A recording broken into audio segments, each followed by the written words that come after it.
को जब हमको फर्स्ट इंस्टॉलमेंट मिला तो 2 लाख रुपया निकाल के मैंने 1,30,000 दे दिया। गूगल पे से 22,000 रुपया हम दिए हुए हैं। गूगल पे से मैंने दिया हूँ दीपक यादव को। ये सब कागजात तैयार कराने के क्रम में आपको दिए थे? जी जी जी जी। चेक जो लिया था ना स्टाफ बैंक में जमा कराने के लिए, उस चेक थ्रू हमारा वो पैसा निकाल लिया। एक 85,000 दीपक निकाला, 85,000 एक चेक से निकाला 97,400 दिवाकर निकाला। दोनों बैंक का स्टाफ, PNB बैंक का स्टाफ फोन उसे बोले तो बोला हम अभी दिल्ली में ट्रांसफ़र हो गया मेरा। तब से हमसे बात करना सब बंद कर दिया वो धीरे धीरे। लोन के नाम पे अगर बड़े बड़े बैंक भी अब फ्रॉड करने लगे तो आप क्या कहेंगे? मामला पंजाब नेशनल बैंक से जुड़ा हुआ है, जहां का एक स्टाफ ने अपने एक परिचित व्यक्ति को ये झांसा दिया कि मैं आपको होम लोन के नाम पे 19 से 20 लाख रुपए का लोन इशू करवा दूंगा, इसके बदले में आपको 10% कमीशन लगेगा। इस पर भी वो राजी हो गए और महज 1 महीने के ही अंदर में उस स्टाफ ने तमाम तिकरम भिरा करके लोन को सैंक्शन भी करा दिया, जो कि आमतौर पे एक आम नागरिक के लिए इतने कम समय में 1 महीने के अंदर में एक तरह से इतना बड़ा अमाउंट का लोन होना आसान नहीं होता है। लेकिन उस स्टाफ ने, पंजाब नेशनल बैंक के उस स्टाफ ने कमीशन के लोभ में सारा कुछ प्रोसेस कर दिया। 1 महीने के अंदर में इनको लोन भी इशू हो गया। लेकिन इसी क्रम में लोन के लिए जब कागजात तैयार किए जा रहे थे तो बाकायदा उसने कागजात तैयार करने के नाम पे पहले तो 22,000 रुपया एक एक करके 5,000, 8,000, 4,000 करके गूगल पे पर लगातार पैसे लेते रहे। 22,000 रुपया गूगल पे पेमेंट लिया, बाद बाकी कैश में पेमेंट लिया। तकरीबन 50 से 55,000 रुपया कागज़ के नाम पर इनसे लोन इशू होने से पहले से ही उसने ले लिया। जब लोन इशू हो गया तो उसने 19 लाख का 10% कमीशन, जो कि पहले से तय हुआ था, वो देने के लिए कहा, जिसके लिए ये लोन का अमाउंट अकाउंट में आते ही जाकर बैंक जाते हैं। बैंक से 2 लाख रुपया कैश छुड़ा करके लाते हैं। उसमें से 1,30,000 रुपया कैश वो बैंक का स्टाफ ले जाता है। लेकिन सबसे बड़ा फ्रॉड अब होता है, क्योंकि लोन के प्रोसेस के समय में इनसे सिक्योरिटी के नाम पे ब्लैंक चेक लिया जाता है 5, और जब ये कैश लेकर के चला जाता है बैंक स्टाफ, उसी दिन उसने 2 चेक को भी कैश करा लिया, जिसमें एक तकरीबन 95,000, एक 85,000 का चेक था। ये दोनों को कैश करा लिया। और इस पूरे षड्यंत्र में इस जो पूरा घटनाक्रम है, जिससे कि आरोप ये लगा रहे हैं, बैंक, पंजाब नेशनल बैंक के 2 स्टाफ जो अलग अलग शाखाओं के स्टाफ थे, जिसमें एक का नाम दीपक और दूसरे का नाम दिवाकर, ये बता रहे हैं, इन दोनों ने मिलकर उनके साथ फ्रॉड कर लिया। अब ये ऐसी परेशानी में आ गए हैं कि 19 लाख का लोन इनके नाम पे इशू हुआ, लेकिन पहले किस्त में जो 5 लाख रुपये आए उसमें तकरीबन 4 लाख रुपया उन बैंक कर्मियों ने ही इनका एक तरह से ले लिया।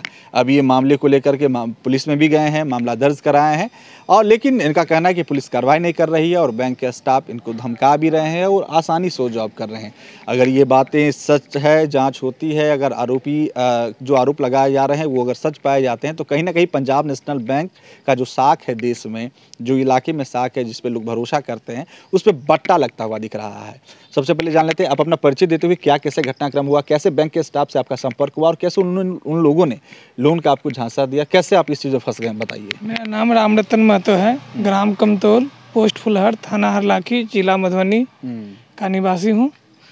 मैं जहाँ पे मकान बना रहा हूँ वहाँ पे दीपक यादव, जो गंगौर PNB का स्टाफ है, वो आता था। Punjab national bank? जी, पंजाब नेशनल बैंक का स्टाफ है, वो आता था और बोला कि रतन जी हाउसिंग लोन करवा लीजिए। अच्छा। तो मैं कहा करवा दीजिए, तो बोला कि 20 लाख के हम हाउसिंग लोन करवा देते हैं। इसके बाद वो बोला कि सब डॉक्यूमेंट सब दीजिए। इसके बाद वो दिवाकर से जाके मिलाया, जो PNB मधापुर उसमें का स्टाफ है। कमीशन की भी बात हुई थी? जी, कमीशन की बात है, 10% कमीशन की बात हुई थी। हमने 10% उनको, जब हमको फर्स्ट इंस्टॉलमेंट मिला तो 2 लाख रुपया निकाल के मैंने 1,30,000 दे दिया। डॉक्यूमेंट तैयार करने के समय भी आपसे पैसे ले रहे थे ऐसा? जी, हाँ, वो भी लिया था। मतलब गूगल पे से 22,000 रुपया हम दिए हुए हैं। उसका साक्ष्य आपके पास? हाँ जी, साक्ष्य है, साक्ष्य है। गूगल पे से मैंने दिया हूँ दीपक यादव को। ये सब कागजात तैयार कराने के क्रम में आपको दिए थे? जी जी जी जी। मतलब जो डॉक्यूमेंट तैयार करने में कितना रुपया आपसे ले लिया? 50 से 60,000 रुपया डॉक्यूमेंट तैयार करने में ले लिया। जब तक लोन इशू भी नहीं हुआ था? जी, इशू भी नहीं हुआ था। इसके बाद हमसे चेक जो लिया था ना स्टाफ बैंक में जमा कराने के लिए, उस चेक थ्रू हमारा वो पैसा निकाल लिया।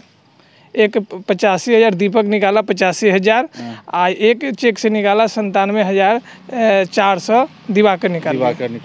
मतलब सिक्योरिटी के नाम पे जो आपसे चेक लिया गया था, वो उस चेक को इस लोगों ने कैश करा लिया? जी, 5 चेक दिए थे हम। अच्छा। उसी चेक थ्रू निकाल लिया पैसा। और जैसा आप बता रहे थे कि कैश में भी लिया कुछ? हाँ, कैश में 1,30,000 रुपया हमसे कैश में ले लिया। वो कब कैसे लिया, मतलब वही लोन का ही आप पैसा निकाल के लाए हाँ, थे? लोन का ही पैसा निकाल के लाए थे 2 लाख रुपया, उसमें से 1,30,000 मैंने उनको कैश में दिया था।